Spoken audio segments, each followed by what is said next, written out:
Thanks for being a part of our afternoon, letting us be a part of yours. No Danny Meringue. Meringatang's still out. The plan is I've talked with Mr. Meringue tomorrow. Jeff Rust, however, still poisoned by Will Ortner. Again, don't make me call the lawyers. I'm already having to sue Suk. I'm going to have to sue him again after all the bad things he said about me yesterday. I don't want you to join that lawsuit. My radio mentor. I heard it on the radio. But you'll be in again tomorrow. Hopefully Danny is back tomorrow as well.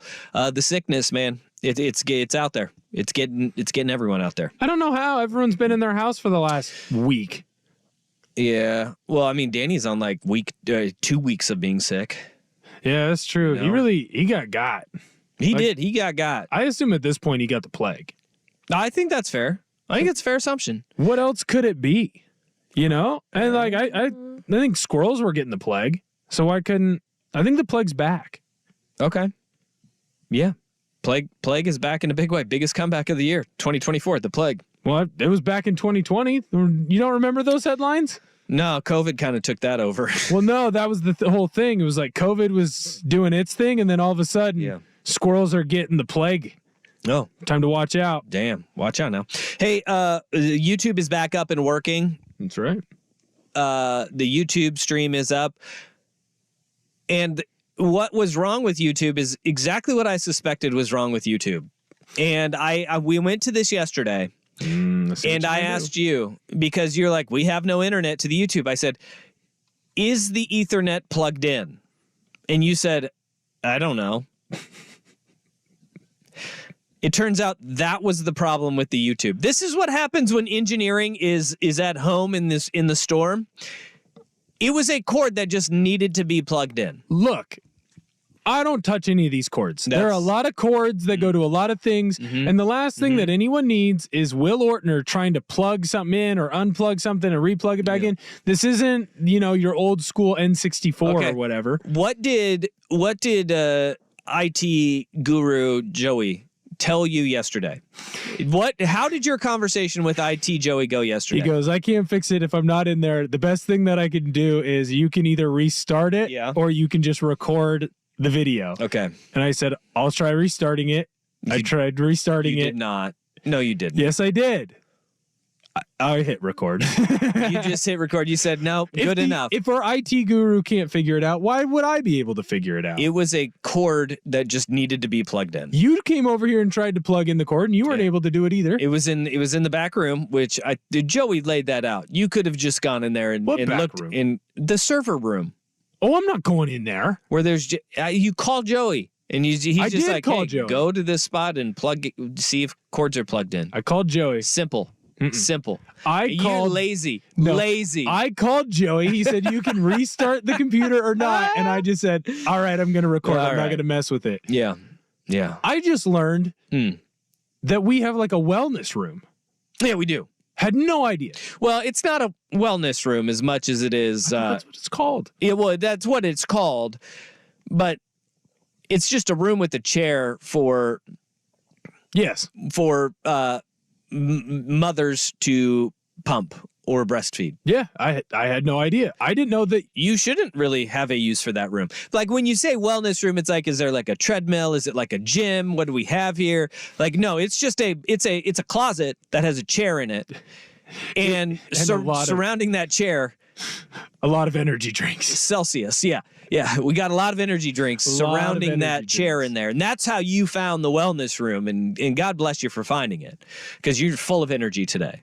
Well, shoot, someone had to be. Yeah. All right. We've got, there's people supporting you, believing Danny does have the plague. It's the only logical explanation. Yeah. As someone who has MD in their Twitter handle, that does not stand for medical doctor. Yeah. What does it mean? You don't want to know. Well, I guess you're right. Okay. There's milk in there. There's a daddy in there somewhere. It's a whole thing. Whoa. Okay. So M and D, there's a milk in there, and there's a milk daddy.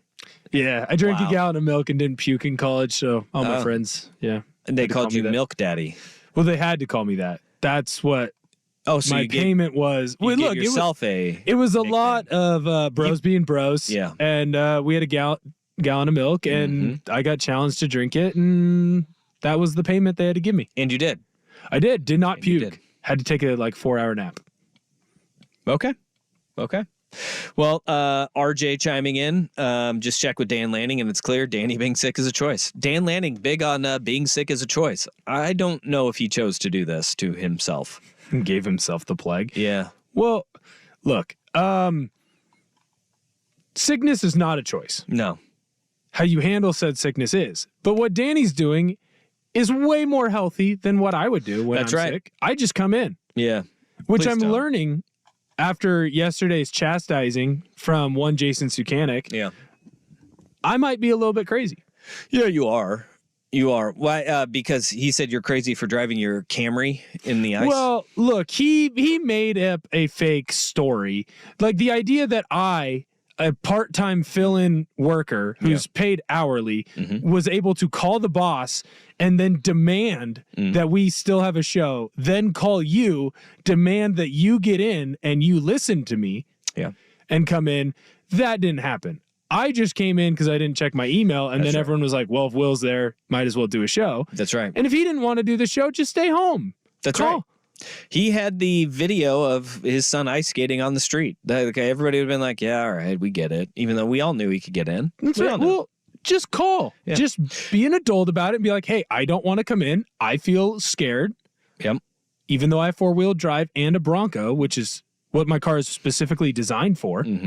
Not you, Suk. You're speaking as No, Suk. Yes, I have a Camry. Now also, not now an you are 88. just taking Suk's, like you're not even wearing his skin as a suit. You're just calling yourself, I have a Bronco. No, I am. You're Jason just assuming his life. Yeah, you're just assuming his life. In this hypothetical, I am Suk. Okay. And he has a Bronco, 4-wheel drive. Yeah.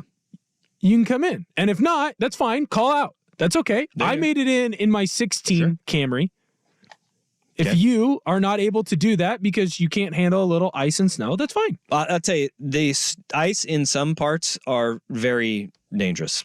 Yesterday after the show, I went and I delivered some groceries to my parents who are both sick, not with what Danny has, but they're both sick, so they're not leaving the house right now. And they live up in the hills.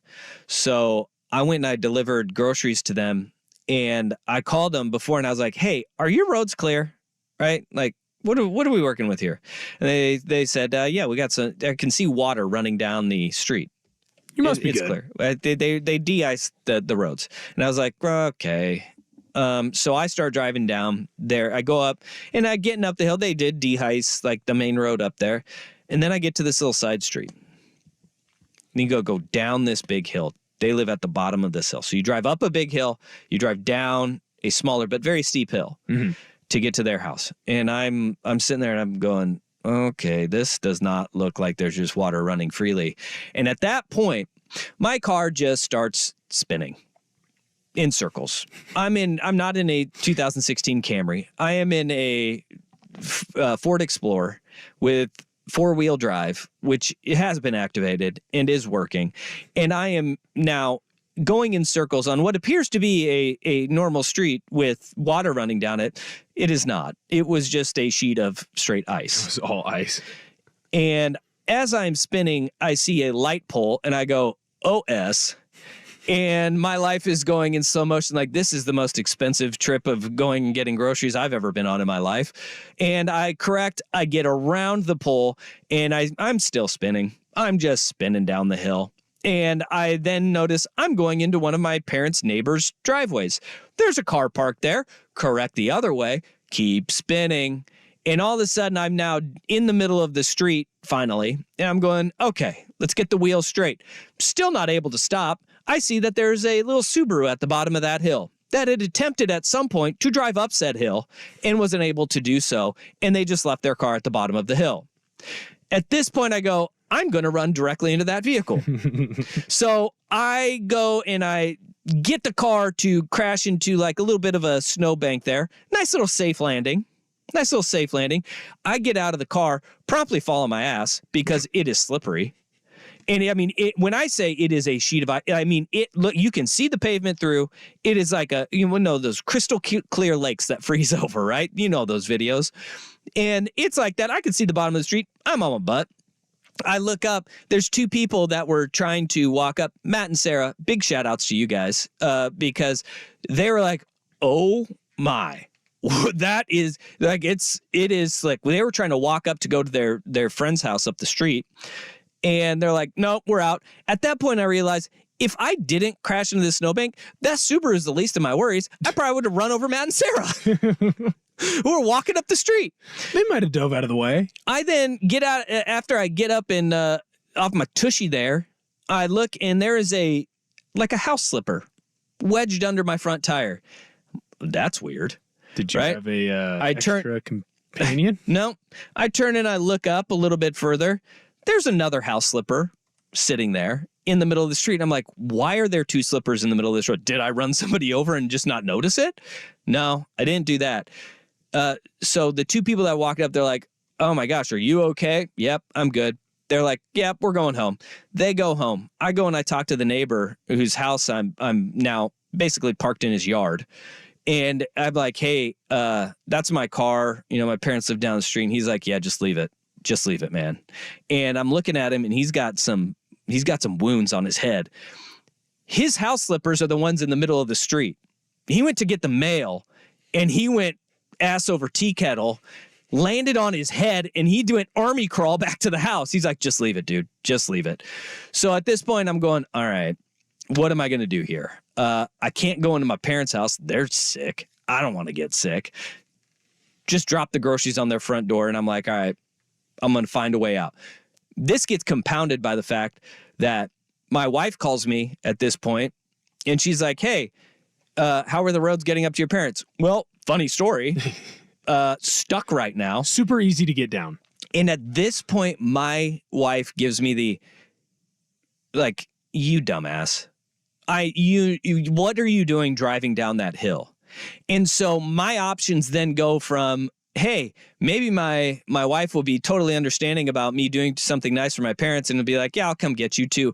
I can't ask for help at this point. I got to find my way out of this. I cannot have this big I told you so lingering over me. Right. No husband wants that. So I'm like, all right, it looks like I'm getting to work here.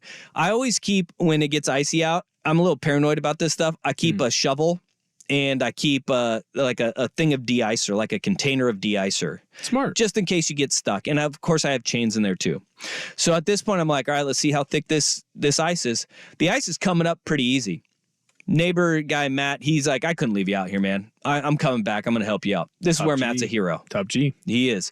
So we come up with a plan and, he's like, all right, we'll just kind of give you a little spot where you get some traction here. And we'll just dig out, a little alleyway to get to the opposite side of the street where you can get down the hill and into safety. I'm like, got it. We end up formulating the plan. We get the chains on. And this is where I'm pretty sure, I couldn't tell, there's snow piled up on the side of the road.